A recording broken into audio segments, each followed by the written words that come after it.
This channel does not promote any violent, harmful, or illegal activities. All content provided by this channel is meant for an educational purpose only. Top quality और consistent performance के लिए सिर्फ silver pump नाम याद रखना। 26 ভোটে বিজেপির মুখকে শুভেন্দু বাংলাদেশের শুভেন্দু অধিকারীর ভূয়সী প্রশংসা করলেন অমিত শাহ। বিধানসভায় দাঁড়ালেই শুভেন্দুকে দিদি ভয় পেয়ে যান, সুকান্তকে পাশে রেখে এই মন্তব্য করলেন অমিত শাহ। बंगाल विधानसभा में जिनके खड़े होते ही दीदी को डर लगता है, ऐसे हमारे विपक्ष के नेता शुभेंदु अधिकारी जी। আপনারা শুনলেন অমিত শাহর বক্তব্য। আপনাদের আরো একবার শোনাবো অমিত শাহ কি বলছেন, কারণ এখানে বাংলায় বিজেপির মুখকে এই প্রশ্ন উঠছে, যখন শুভেন্দুর এত প্রশংসা করছেন, বাংলায় এসে শুভেন্দু অধিকারীর এই ভূয়সী প্রশংসা যেখানে বলছেন অমিত শাহ, বিধানসভায় দাঁড়ালেই শুভেন্দুকে দিদি ভয় পেয়ে যান, সুকান্তকে পাশে রেখে মন্তব্য করেছেন অমিত শাহ। তাহলে কি শুভেন্দু অধিকারী মুখ নন্দীগ্রামের সেই লড়াই আন্দোলন, তারপর নন্দীগ্রাম থেকে শুভেন্দু অধিকারী দাঁড়ানো, তার পাশাপাশি মমতা বন্দ্যোপাধ্যায় তার প্রতিদ্বন্দ্বী, সেখানে তাকে ভোটে হারিয়েছেন শুভেন্দু অধিকারী, আর যে রেজাল্ট, যে ফলাফল নিয়ে বারবার শুভেন্দু অধিকারী বলেন যে তিনি তৃণমূল নেত্রীকে হারিয়েছেন, বারবার সে কথা তার মুখেও শোনা যায়। সেই শুভেন্দু অধিকারী যে রাজ্যের বিরোধী দলনেতা, এবার বিজেপির মুখ তাহলে কি শুভেন্দু অধিকারী? बंगाल विधानसभा में जिनके खड़े होते ही दीदी को डर लगता है, ऐसे हमारे विपक्ष के नेता शुभेंदु अधिकारी जी। প্রতি নির্বাচনে বিজেপির মুখকে তা নিয়ে অনেক শোরগোল, চর্চা, আলোচনা হয় যে কে হবে মুখ। অতীতে অনেক সেলিব্রিটির নাম সামনে এসেছে, আর তার মধ্যেও দলের অন্দরের যে সভাপতি নির্বাচন বা সাংগঠনিক দিক থেকে কে পরবর্তীতে ব্যাটন তুলে নেবে হাতে, তা নিয়েও অনেক চর্চা হয়েছে, কিন্তু কোনোভাবেই কাউকে খুঁজে পাওয়া যায়নি। বিরোধী অংশ অর্থাৎ এই রাজ্যের শাসক পক্ষ বারবার বলতে থাকে যে তাদের ভেতরে লোকই নেই যে তাদের খুঁজে পাবে সংগঠনকে আগে এগিয়ে নিয়ে যাওয়ার জন্য। আর তার মধ্যেই শুভেন্দু অধিকারীর এই প্রশংসা শুনে সে প্রশ্ন, জল্পনাও বাড়ছে, তাহলে কি শুভেন্দু অধিকারী মুখ বিজেপির? তৃণমূল কংগ্রেস নেতা জয়প্রকাশ মজুমদার এই মুহূর্তে আমাদের সঙ্গে রয়েছেন। জয়প্রকাশ বাবু, শুভেন্দু অধিকারীর ভূয়সী প্রশংসা করেছেন অমিত শাহ, আপনিও শুনে থাকবেন। তাহলে কি বিজেপির, বঙ্গ বিজেপির মুখ শুভেন্দু অধিকারী? যদি হন তাহলে আপনারা কিভাবে লড়াই করবেন? আপনাদের অভিমুখ লড়াইয়ের কি হবে? শুভেন্দুকে মুখ করবেন না আরএসএস দিলীপ ঘোষকে তুলে ধরবেন? কারণ অমিত শাহই তো শেষ কথা নন। আমরা যা জানি বিজেপির পেছনের চালিকা শক্তি হচ্ছে রাষ্ট্রীয় স্বয়ংসেবক সংঘ, আরএসএস। তারা শুভেন্দুকে নিজেদের লোক মনেই করেন না যে বাইরে থেকে আসা একজন পরজীবী হিসেবে শুভেন্দুকে দেখা হয়। যে কারণে দেখবেন কোনো দলীয় অনুষ্ঠানে শুভেন্দুকে ডাকা হয় না।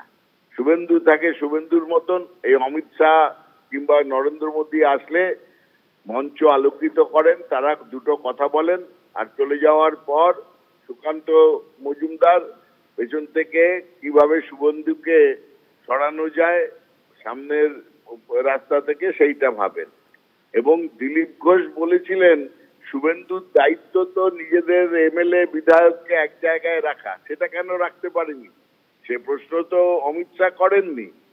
শুভেন্দু আজকে বিরোধী দলনেতা, তার সঙ্গে থাকা বিধায়করা একে একে দল ছেড়ে চলে যাচ্ছে কেন, সে প্রশ্ন অমিত শাহ করেননি। কেন শুভেন্দু থাকার অবস্থায় 2021 থেকে আজ পর্যন্ত একটাও উপনির্বাচন? আপনি কি মনে করেন এটা কি অভাবের সংসার থেকে তিনি বলছেন, আর কোনো বিকল্প না খুঁজে পেয়ে বলছেন? কিছু বলার নেই। অমিত শাহ যেগুলো বলছেন, মমতা বন্দ্যোপাধ্যায়ের সমালোচনা করতে গিয়ে কাউকে প্রশংসা করতে হবে, তাই শুভেন্দুর করেছেন। দলীয় অবস্থান কি সেই? আমি তো এই প্রশ্নটাই একটা মৌলিক প্রশ্ন তুলছি যে বিজেপির সিদ্ধান্ত আরএসএস এর সম্মতি ছাড়া হয় না।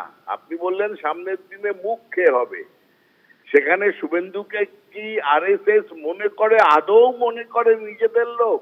তা তো মনে করে না। সুতরাং সেখানেই প্রশ্নটা আটকে আছে। এই বিজেপির মধ্যে অনেকগুলো লেয়ার আছে, সিদ্ধান্ত হবে কি হবে না, এবং সম্পূর্ণ একটা কনফিউজড পার্টি। অনেক ধন্যবাদ, আপনার কথা বোঝা গিয়েছে। জয়প্রকাশ মজুমদার তিনি আমাদের সঙ্গে ছিলেন। উত্তরবঙ্গে প্রধানমন্ত্রীর সভা, একপাশে শুভেন্দু অধিকারী, একপাশে সুকান্ত মজুমদার। স্বরাষ্ট্রমন্ত্রী অমিত শাহ সভা নেতাজি ইন্ডোরে, একপাশে শুভেন্দু অধিকারী, অন্যদিকে সুকান্ত মজুমদার। কিন্তু দিলীপ ঘোষ তিনি কোথায় গেলেন?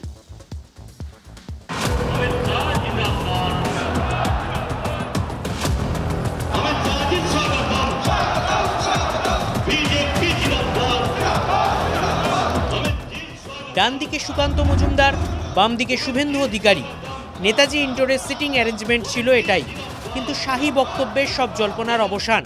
বাম দিকে বসলেও শুভেন্দু অধিকারীকেই ডান হাত মনে করছেন বিজেপির চাণক্য।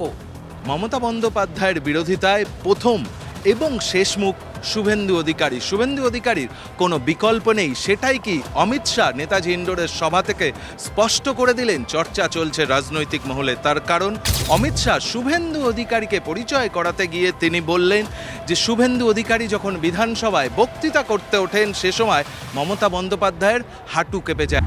और बंगाल विधानसभा में जिनके खड़े होते ही दीदी को डर लगता है, ऐसे हमारे विपक्ष के नेता शुभेंदु अधिकारी जी। এরপরে রাজনৈতিক মহলে চর্চা চলছে শুভেন্দু অধিকারী মমতা বন্দ্যোপাধ্যায়ের বিরোধিতায় বিজেপির প্রথম এবং শেষ মুখ, এটাই স্পষ্ট করে দিলেন কেন্দ্রীয় স্বরাষ্ট্রমন্ত্রী অমিত শাহ।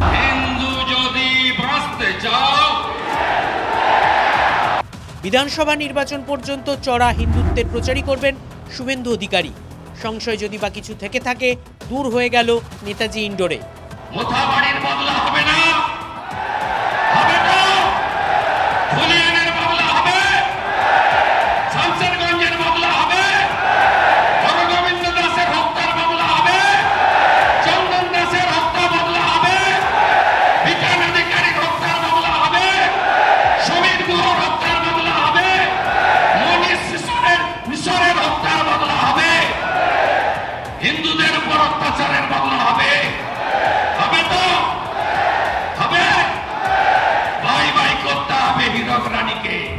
শুভেন্দু অধিকারী বলছেন হীরক রানী বাই বাই, আর সুকান্ত মজুমদার বলছেন অপারেশন বাংলা। প্রধানমন্ত্রী সভা থেকে আমি বলেছিলাম অপারেশন বাংলা হবে, মুখ্যমন্ত্রী রাগ করেছিলেন। মাননীয় মুখ্যমন্ত্রী, পাকিস্তানের জন্য অপারেশন সিঁদুর আছে, আপনার বিরুদ্ধে অপারেশন বাংলা করার জন্য কোনো সেনাবাহিনী লাগবে না। আমার ভারতীয় জনতা পার্টির এই হাজার হাজার মন্ডল স্তরের কার্যকর্তা তারা আপনার বাংলা অপারেশন করবে এবং আপনাকে আপনার চেয়ার থেকে মুক্তি দেবে। ভারতবর্ষ এগিয়ে যাচ্ছে আর আমাদের শিক্ষকদের চাকরি বাতিল হচ্ছে, ওএমআর সিট পাওয়া যাচ্ছে না। ভারতীয় জনতা পার্টির সরকার এলে প্রতি বছর এসএসসি হবে এবং পরীক্ষা দেওয়ার সাথে সাথে সেই ওএমআর সিটের কপি আমরা শিক্ষার্থীদেরকে দেবো, আমরা পরীক্ষার্থীদেরকে দেবো, কোনো দুর্নীতি হতে দেবো না। তারপরে রাজনৈতিক মহলে চর্চা চলছে তাহলে কেন্দ্রীয় নেতৃত্ব কি এই দুই মুখকে আলাদা আলাদাভাবে দায়িত্ব দিলেন, দুটো ইস্যু নিয়ে আলাদা আলাদাভাবে সুর ছড়ানোর। যে ইস্যুটা সুকান্ত বা শুভেন্দু ধরেননি সেটা ধরিয়ে দিয়েছেন শান্তনু ঠাকুর। গত কয়েকটি নির্বাচনে মতুয়ারা বরাবরই বিজেপির দিকে ঝুঁকেছে, তার মধ্যেই মাঝে মধ্যে নাগরিকত্ব নিয়ে তারা অসন্তোষ প্রকাশ করেছেন। সে বিষয়টি কখনো শোনা গিয়েছে কোনো বিধায়কের মুখে, আবার কখনো কোনো সাংসদের মুখে।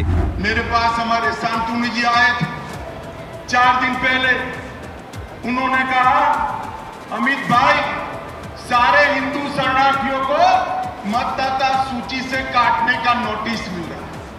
मैंने शांतनु जी को कहा है डरिए मत, जिसको नोटिस मिले सीए का एप्लीकेशन करा दे, मैं उनको नागरिकता देने का काम।